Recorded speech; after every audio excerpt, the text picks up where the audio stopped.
सभी को जय हिंद दोस्तों, आप सभी का हार्दिक स्वागत है इंडिया स्ट्रॉन्ग रिएक्शंस पे।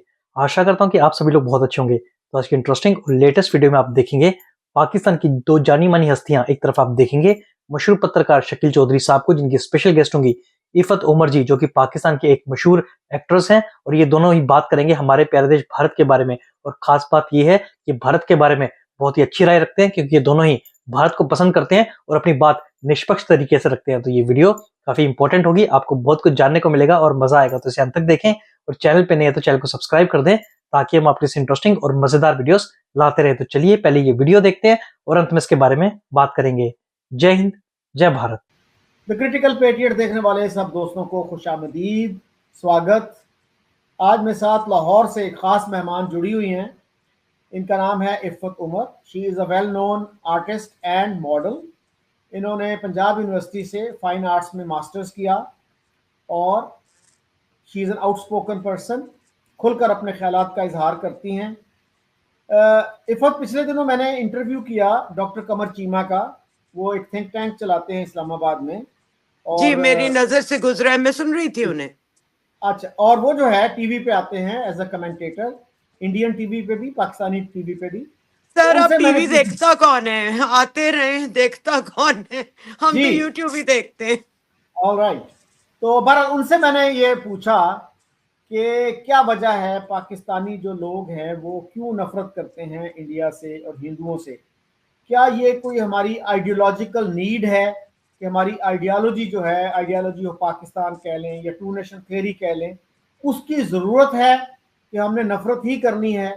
इसलिए कि हमारे अखबारात जो हैं, हमारे न्यूज़पेपर्स जब भी इंडिया का जिक्र करते हैं तो वो लिखते हैं अजली दुश्मन, यानी इटरनल एनिमी, और उसके साथ बाजू का तड़का लगाते हैं कनिंग एनिमी का, यानी मक्कार दुश्मन, शातिर दुश्मन। तो ये जो है अप्रोच, इसका क्या हमें फायदा हुआ है, क्या नुकसान हुआ है? सर, आप तो ये कह रहे हैं कि हम खबरों में ये सुनते हैं और लिखते इस तरह हैं। मैंने तो ये स्कूल में पढ़ा भी हुआ है कि हम इंडियंस जो होते हैं, हिंदू स्पेशली, मकार होते हैं और अगेन कि हमारे असल दुश्मन वो हैं। सर, मेरा तो यही ख्याल है कि जब एक मुल्क का कयाम ही इस बात पे हो कि हम इकट्ठे नहीं रह सकते, तो आप इकट्ठे क्यों नहीं रह सकते? उसकी वजह तो यही होती है कि हम एक दूसरे को नहीं पसंद करते। सो व्हेन यू, आपकी वाकई एक तो आइडियोलॉजिकल, जब भी कोई नेशन होती है उसके पीछे ऐसे ही स्ट्रांग कोई इमोशन होता है। और फिर जो सेपरेशन के वक्त जो खून खराबा और इतना खूनी जो माइग्रेशन हुई, ऑब्वियसली वो ट्रॉमा भी लोगों के जहन में था। एंड देन वो जनरेशन जिनको याद था कि वहां जब हम रहते थे तो हम ठीक ही रहते थे, मजा भी आ रहा था, सब कुछ ठीक था, नॉर्मल लाइफ थी, वो तो जी अब खत्म हो गई है। मतलब हमारे पेरेंट्स जो थे, मेरे पेरेंट, वो पाकिस्तान की फर्स्ट बॉर्न नेशन जनरेशन थे। सो हमें अपने नाना नानी, उनके नाना नानी, जो उनसे जो हमने रोमांटिक कहानियां सुनी, वो तो खत्म हो गए वो लोग सुनाने वाले। देन जब हम बड़े हुए तो दूरदर्शन हमारे लिए बिल्कुल वो था कि सिवाय उसके हम कुछ देखते ही नहीं थे। सो दूरदर्शन का जो इन्फ्लुएंस और उनकी फिल्मों का, गानों का जो हमारी जनरेशन पे था, वो भी खत्म हो गया। अब तो कोई चैनल भी नहीं रहा उनका कि हम देखें, फैसिनेट हों। मतलब अभी जब धर्मेंद्र साहब की डेथ हुई तो वाकई मुझे ऐसे लगा जैसे मेरे किसी जानने वाले की डेथ हुई है, because we grew up watching their films. और हमारे तो हीरोज भी वही थे, हम पाकिस्तानी फिल्में भी देखते थे और हमें कोई फर्क नहीं लगता था दोनों में। हमारा बहुत रोमांस है इंडिया के साथ। और जब आप किसी को काफिर कहते हैं, नॉन किसी और रिलीजन के लोग को काफिर कहते हैं, और ये बहुत डिरोगेटरी वर्ड है हमारे उसके लिए। तो जब आप किसी को मकार, काफिर और भी बहुत घटिया हमने उन लोगों को बातें की हुई हैं कहते हैं, तो वो भी हमसे अब मोहब्बत तो नहीं करेंगे सर। सो अब वो टाइम आ गया कि जो हमने उनके साथ करते रहे हैं अपने लफ्जों में, और एक जो हमें सुपीरियॉरिटी कॉम्प्लेक्स था कि पता नहीं हम क्या हैं, ये भी हमें गलत फहमी दिया करते थे लोग के पाकिस्तानी तो बहुत खूबसूरत होते हैं। हम जब नहीं गए थे हमें लगता था हाँ फिर हम ही होंगे। तो फिर जब उनकी फिल्में देखते हैं और उनके वहाँ के लोगों की अब हम देखते हैं तस्वीरें, तो हमें तो कोई फर्क ही नहीं लगता, हम तो सेम टू सेम है, बल्कि वो ज्यादा खूबसूरत है। सो ये जो एक हमें नार्सिसिज्म था ना, कि हम बेहतर हैं आपसे, हम हर लिहाज से सुपीरियर हैं आपसे, ये जब अमलन हमारी सोच में आया। एंड सेकेंडली, आपको पता ही है कि ये मुल्क कौन चलाता है, और उनका जो जवाब बनता है उनके इतने बड़े होने का, वो इसी पे बनता है कि जी हमारे बहुत बड़ा असली एक दुश्मन है जिससे हमने अपने आप को बचाना है। और अब ये हो गया है कि अब ये दोनों तरफ से हो गया, क्योंकि वहाँ का भी जो रोमांस था पाकिस्तान के लिए, वहाँ की जनरेशन भी खत्म हो गई है, यहाँ भी हम आखिरी आखिरी रह गए। नाउ इट्स ऑल अबाउट जो वहाँ की आवाज़ें हमें सुनाई देती हैं और जो यहाँ की आवाज़ें वहाँ जाती हैं। सो नाउ तो मुझे लगता है कि हालात उस नहज तक पहुँच चुके हैं कि अब मुझे ठीक होते हुए नजर नहीं आते हैं सर। अच्छा, आपने काफिर की बात की, ये जो लफ्ज है काफिर, जावेद गांधी साहब जो एक एमिनेंट इस्लामिक स्कॉलर हैं, वो भी ये कहते हैं कि हमें किसी भी नॉन मुस्लिम के लिए ये लफ्ज इस्तेमाल नहीं करना चाहिए। लेकिन फिर ऑब्वियसली भी सर, आपकी कॉमन सेंस ये बताती है। लेकिन हमारे यहाँ ये लफ्ज जो है बहुत लिबरल तरीके से बोला जाता है। और ये बताइए मुझे कि हमारे यहाँ जो नफरत है उसमें देखिए कि हमारे जो लोग हैं पाकिस्तान से जब इंडिया जाते हैं, जाते रहे माजी में, कपिल शर्मा शो में मैंने देखा वसीम अकरम को, शुएब अख्तर को, इतनी ज्यादा मोहब्बत का इजहार जो है वो कपिल शर्मा ने किया, ऑडियंस ने किया, और हमारे लोग वहां जाके करोड़ों रुपए कमाते रहे हैं। मैं 96 में कलकत्ता गया, एक पीस कॉन्फ्रेंस थी वहां पे हमारे जो डेलीगेशन के हेड थे आई ए रहमान साहब, he was a well known human rights activist and a journalist. तो उनसे यही सवाल किया गया कि देखिए आपके कितने आर्टिस्ट और सिंगर यहाँ आते हैं, परफॉर्म करते हैं, पैसे कमाते हैं, तो आप हमारे आर्टिस्टों को क्यों नहीं जाने देते? तो मुझे याद है कि उनके पास कोई कन्विंसिंग जवाब नहीं था। हाँ, हो जाएगा, कर लेंगे।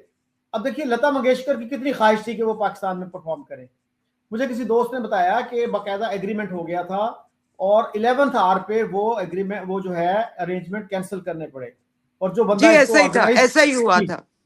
जो ऑर्गेनाइज कर रहा था वो बंदा फाइनेंशियली तबाह हो गया, वो फिर किसी और बिजनेस में चला गया, उसने ये काम छोड़ दिया। तो ये जो चीजें हैं, ये जो लोग हमारे वहां पे इतने पैसे कमाते रहे हैं, इतना जिनको प्यार मिला, ये कभी नहीं कहते जब मीडिया में आता है कि जी India is an evil country. वो कभी नहीं, दे नेवर स्पीक अप कि भाई इंडिया इतना बुरा मुल्क नहीं है जितना आप पेंट कर रहे हो। तो ये करेज ऑफ कन्विक्शन क्यों नहीं है उनमें?